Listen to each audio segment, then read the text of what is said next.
This is a flagella. It's a tiny spinning motor made of proteins that allow bacteria to navigate towards food. And wow, when I first saw this, it was genuinely hard for me to believe that it came from evolution's trial and error process, not any intentional design at all. And the same goes for many other proteins as well. But before we dive into how evolution creates these things, I'd like to take a moment for you to take in all of these intricacies. Go full screen if you can, it's totally worth it.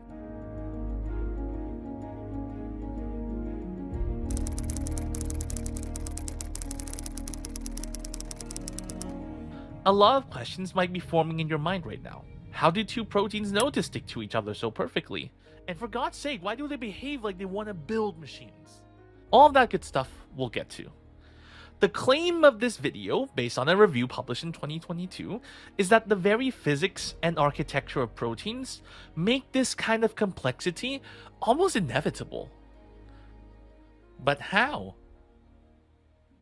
So, when you think of how evolution invents new complex features, you might have this picture in mind.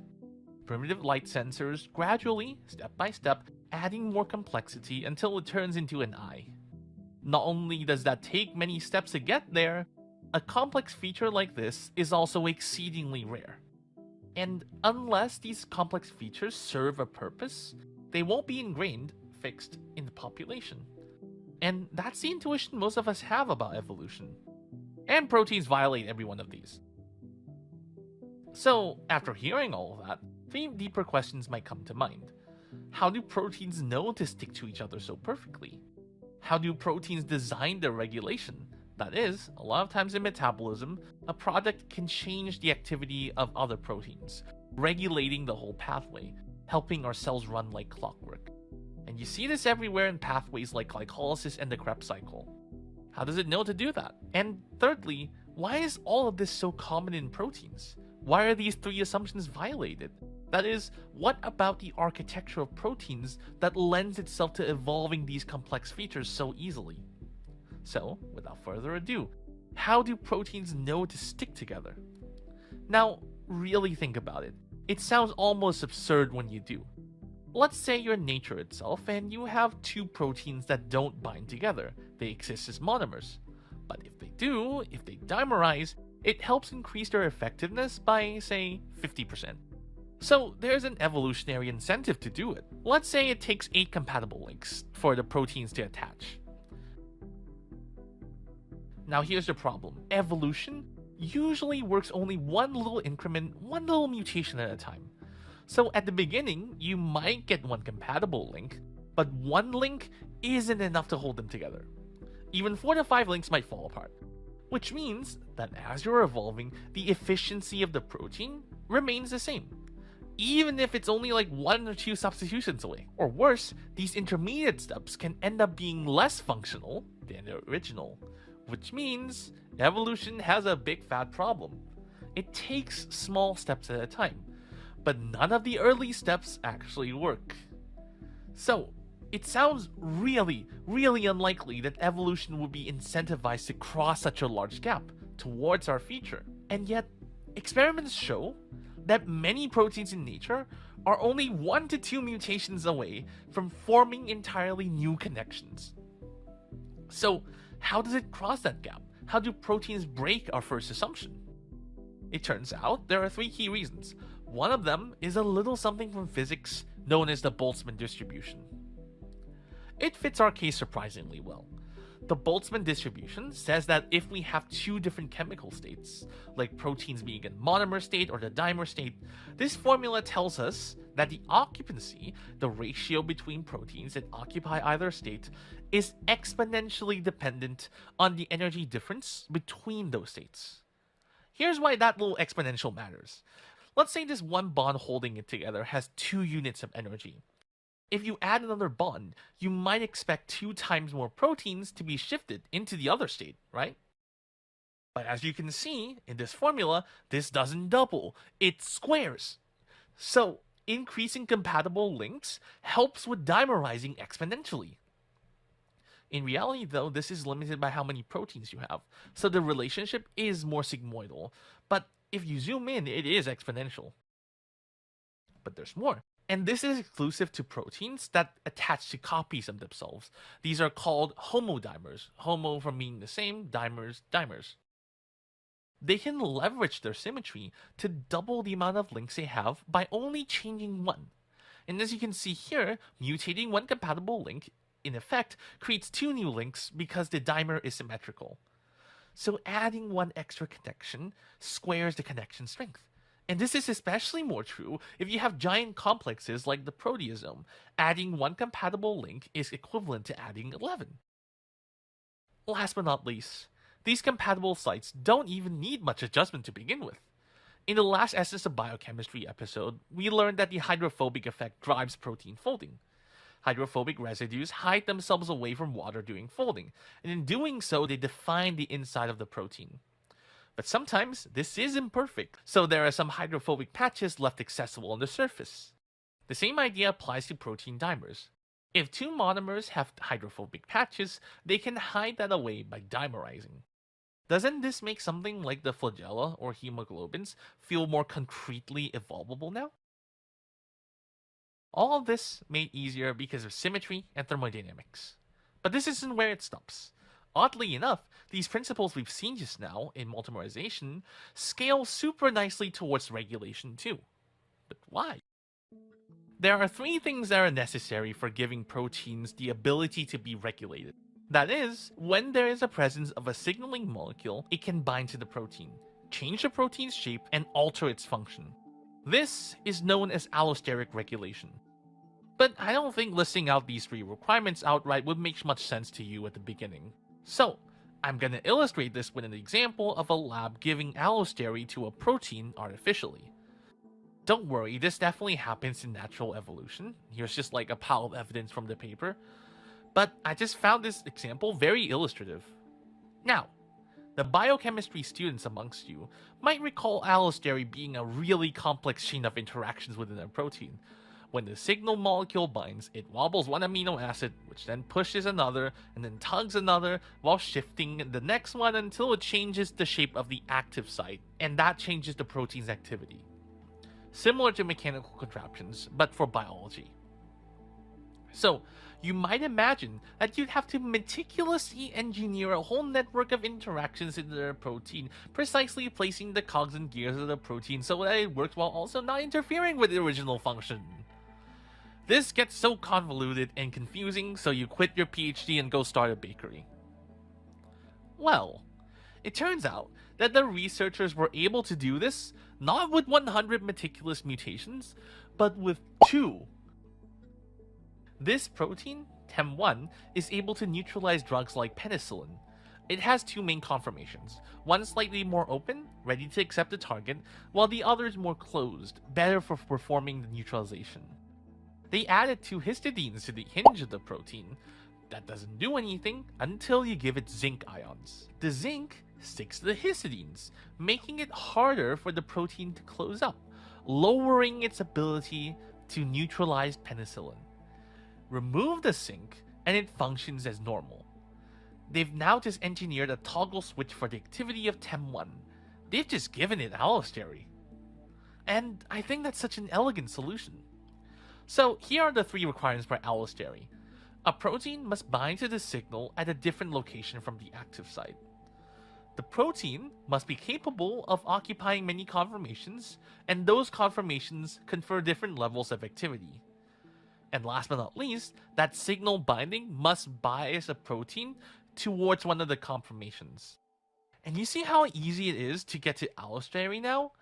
Nature can simply exploit the structures that are already there, and a few biasing mutations later, wham, regulation. The same logic from the previous 2 topics also apply to how easily it is for proteins to switch folds. Just a few mutations and you can go from an all beta sheet protein to an all alpha helix protein. I won't fully elaborate on this because there's not a clear, satisfying mechanism to explain here, but feel free to read more about it in this paper. So, with just 3 examples, the first assumption has kind of been completely violated. Complex features in the protein are only a few mutations away from being invented, all because of the inherent properties of proteins. So maybe you're thinking, well, okay, fine, it's easier to cross that gap. It takes fewer mutations than expected. But complex features should still be rare, right? Maybe a few proteins would sit close to that edge of complexity, but certainly not a lot. Well, turns out, it's not rare at all. And not only that, I'll admit I kinda have been playing a subtle trick on you. So far, I've been framing this as proteins needing to cross the gap to evolve complex features. Turns out, you don't actually need to jump across the gap to get to complexity. And the reason why comes out pretty nicely when you think about what adding higher dimensions does to geometry. A type of problem that surprisingly shows up in biology a lot are counting problems and probability.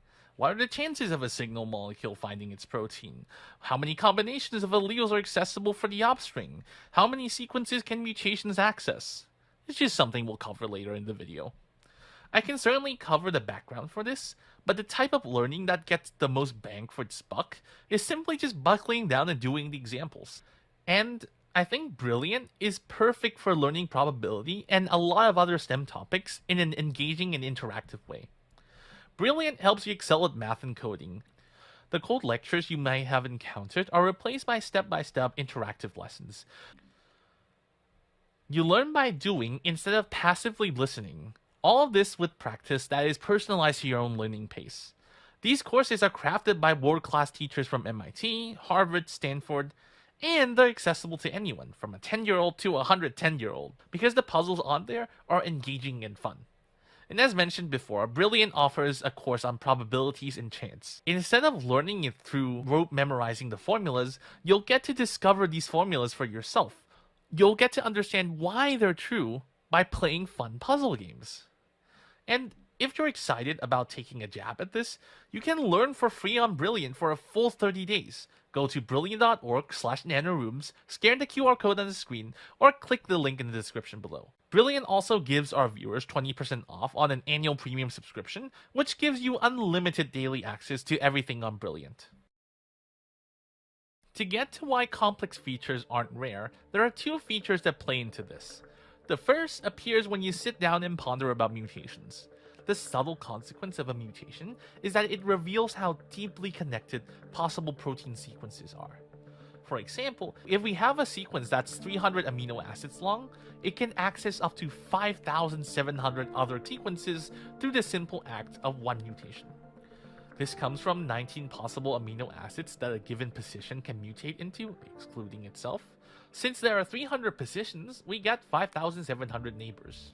So, two mutations have a possibility of landing in any of the 18 million possible sequences. This goes on and on and on, scaling exponentially. This simple back-of-the-envelope calculation has important consequences for evolution. The network of sequences is deeply connected. So a protein has the potential to explore a huge number of possible alternative sequences with just a few mutations.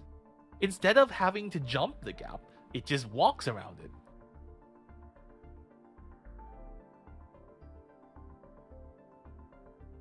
Well, okay, sure. But it literally doesn't matter if all those sequences end up decreasing the functionality of the protein on the way towards the complex feature. But here's the thing. We put these complex features on a pedestal because of what we see in the macroscopic world, where that's certainly the case. But in the protein world, this is simply not true. A huge number of sequences are redundant for the same function. Here's some evidence. Some researchers threw 30,000 random peptides at the protein to see if it binds. This is literally a throw something at it and hope it sticks situation. It turns out it's not 1 to 2 specific sequences that stuck, it's around 2,000 to 3,000. Another great example is hemoglobin, the protein that carries the oxygen in your blood. It's made of 4 chains of proteins, we'll call these globin monomers. And when oxygen binds to one of them, it changes the shape of the others, making the other oxygen molecules able to have an easier time accessing it. And this is just allostery in disguise. But here's the thing. You might think this is the only way these globins can come together. But in nature, hemoglobin has evolved independently many times. And all of them attach themselves together in totally different ways. And since all of these interfaces are all different, the allosteric network they interact with are all different by default. Last but not least, similar sequences giving the same folds is literally the backbone of how we measure or predict these protein structures at all. And there are many examples of this in the paper. So, as you can see, these complex features aren't rare, they're degenerate. There are many ways to get to them, and they overlap with each other. So in a way, you can imagine the sequence bouncing around in its little area, and you can do this since the features are degenerate, and sometimes they accidentally cross over to another feature's area. And as you can see, even in 2D space, there are already many ways to cross over to the other side. And in reality, it's embedded in as many dimensions as the sequence length. There will be overlaps where our minds can't even fathom them. So, with the first and second assumption breaking, the third naturally follows. If complex features are easy to access and are pretty common, there's no real need for these features to be functional, to be fixed in the population. That is, even useless features are kept around because there's nothing forcing them out. The only thing really gating everything from being complex is that it actually confers negative effects to the cell. And yeah, there is so much more to say about this topic that I can't put in here because of the pacing. There are further interesting tidbits about some features that didn't evolve through natural selection. Instead, they got there by pure random chance. To say the least, I found a mathematical